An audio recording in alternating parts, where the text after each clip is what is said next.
बिस्मिल्लाहिर्रहमानिर्रहीम अस्सलाम वालेकुम all of you and welcome back to the channel. आज हम सीखेंगे अगर आपने कहना हो, देखें भाई जो भी आपको ठीक लगता है वो आप करें।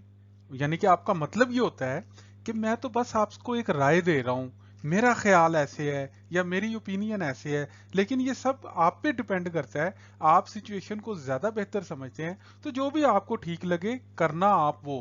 और बीच में ये भी हमारा मतलब होता है कि भाई मेरे पे ना फिर डाल देना।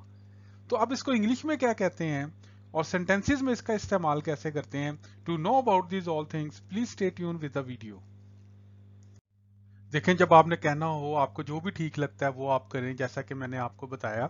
इसको इंग्लिश में जो फ्रेज इस्तेमाल होता है इस सारी सिचुएशन के लिए, उसको हम कहते हैं suit your self. Suit your self. अब इसका सेंटेंस में कैसे इस्तेमाल करते हैं, चलिए वो देखते हैं। देखिए मिसाल के तौर पे, I don't think I will come to the birthday party tonight. मेरा नहीं ख्याल कि मैं बर्थडे पार्टी में आज रात आ सकूं। अगला बंदा आगे से कह रहा है ऑल राइट, ठीक है, सूट योर सेल्फ। हाँ यार, आप बेहतर समझते हैं, अगर आपके पास टाइम हुआ या आपके लिए फिजिबल हुआ तो आ जाना, अगर ना भी आए तो कोई मसला नहीं। यानी कि ये आप पे डिपेंड करता है। I am not forcing you. Okay.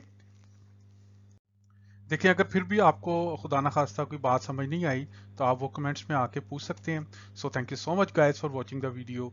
If you like the video, please hit the like button and don't forget to subscribe the channel. Inshallah, in next video gonna come in here again with new topic. Till then, take care of yourself. Allah Nigeban.